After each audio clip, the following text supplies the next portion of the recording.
한 주 기업 뉴스 리뷰 주간 기업 기상도입니다. 동유럽의 포화와 총성 없는 관세 전쟁에 움츠러든 경제가 중동 전쟁이란 또 다른 폭풍을 만났습니다. 정부는 대규모 추가 경정 예산으로 내수 반전 도모하고 나섰는데요. 한 주 좋고 나쁜 기업 소식 찾아 기업 기상도 시작합니다. 첫 맑은 기업 고려 아연입니다. 방산 핵심 소재 안티모니의 대미 수출이 시작됐습니다. 터무니없는 관세로 수출 막는 미국이 산다는 것도 다 했습니다. 중국이 수출 통제하는 희귀금속 안티몬인데요. 자동차부터 미사일, 전투기 제조까지 없으면 안 되죠. 국내에서도 국가자원안보특별법이 정한 28종의 핵심 광물 중 하나입니다. 원광만큼이나 정제해 만드는 기술도 중요한데 고려아연이 만들어 첫 20톤을 미국으로 선적했습니다. 고려아연은 안티모니 60%를 중국에 의존해온 미국과 장기 계약도 추진 중이랍니다. 조선, 원전이어 미국 무역장벽 뚫을 또 하나의 비밀 경기가 됐으면 좋겠습니다. 다음은 토종 사모펀드 운용사 KCGI입니다. 우여곡절 끝에 한양증권 이수 끝내고 새 대표 세웠습니다. 채권과 부동산 금융에 강점 있는 알짜 중형증권사 한양증권. 설왕설래 끝에 KCGI가 지분 인수 계약한 게 작년 9월인데요. 생각보다 오래 걸렸습니다. 인수자금 투자한 OK금융그룹으로 다시 넘어가는 것 아니냐는 우려가 있었고 갑작스런 세무조사도 더해졌는데 지난주 김병철 전 KCGI 대표를 신임 대표 내정하며 일 마무리 지었습니다. 지배구조 개선 펀드 강성부 펀드로 더 유명한 KCGI. 자산 운용에서 증권까지 넓히며 금융 그룹화기를 갈 것 같습니다. 이제 흐린 기업입니다. 이마트, 롯데마트, 홈플러스 등 대형마트들로 시작합니다. 내수도 부진한데 의무 휴업일 문제로 다시 흐릴 조짐입니다. 작년 발의된 이 법안이 새 정부 출범으로 다시 주목받고 있죠. 대형마트 의무 휴업일을 평일에 할 수 있게 한 윤석열 정부 정책 따라 그렇게 한 지자체 여럿인데 다시 휴일에 쉬자는 겁니다. 소상공인, 전통시장 살리고 노동자도 쉬게 하자는 취지 살리자는 건데 마트들로선 대목인 휴일 놓치니 부담이 되는 건 사실입니다. 소상공인, 노동자 위한 최소한의 조치란 점은 새겨들어야 합니다. 하지만 소비자들은 불만이고 온라인으로 주도권 넘어간 유통업 상황상 의미 없어진 규제란 반론도 있죠. 다시 지혜 모아봐야겠습니다.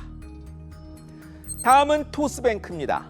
대형은행에서 속출하던 횡령 사건이 인터넷 전문은행으로도 번졌습니다. 혐의자는 다름 아닌 재무부서의 팀장급이었는데요. 지위를 이용해 내부 통제망과 회사 계좌에 접근해 20억 원 빼내서 자기 계좌에 넣는 대담한 방식이었으니 그야말로 고양이의 생선을 맡긴 격이죠.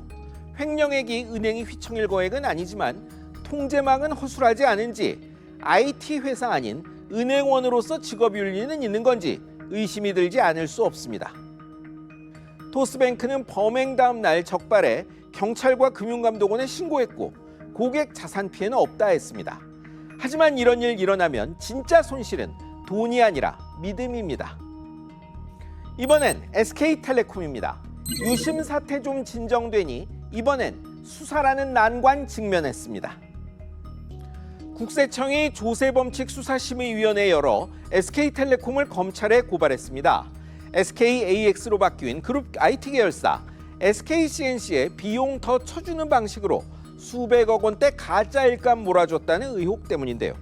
세금 고의 회피 의혹이 있다는 겁니다. SKCNC 가치 부풀리기 의심도 제기됩니다. 회사와 함께 당시 담당 임원도 고발 대상입니다. SK는 수사에서 잘 소명하겠다지만 경찰도 배임이란 다른 각도 수사 나섰습니다. 넘을 고개가 만만치 않습니다. 마지막은 S-오일입니다. 어떤 불황도 견딜 것 같은 대형 정유사가 인적성 시험까지 치른 뒤 신입 채용 중단하는 일이 벌어졌습니다. 원서 내고 서류 심사, 인적성 시험까지 마친 이 회사 소매 영업직 지망생들은 2주 전 회사서 메일 하나 받았습니다. 경영 환경 악화로 채용 중단한다는 당사자로선 황당한 내용이었죠. 트럼프발 관세 전쟁 등에 따른 세계 경기 악화로 유류 수요 줄며 1분기 S-오일이 영업 손실 낸 건 맞습니다. 하지만 손실이 영원할 것도 아니고 채용 계획 세울 때 이 정도를 예측 못한 건지 수험생들은 의문을 제기합니다. 유력 대기업들이 진행 중인 채용 중단에 나선 건 과거 외환위기 같은 거대 불황 때나 있었던 일인데요. 이런 상황은 아니기를 바랄 뿐입니다. 한국의 국가 경쟁력이 7계단이나 떨어지며 27위로 밀렸습니다. 정치 불안정, 기업 부문 하락이 주 원인입니다. 특정 기관이 자기네 지표로 판단하는 게 절대적인 것은 아닙니다. 하지만 눈에 띄게 떨어지는 잠재 성장률과 투자를 보면 하락 자체가 틀리지는 않은 듯합니다. 지금까지 주간 기업 기상도였습니다.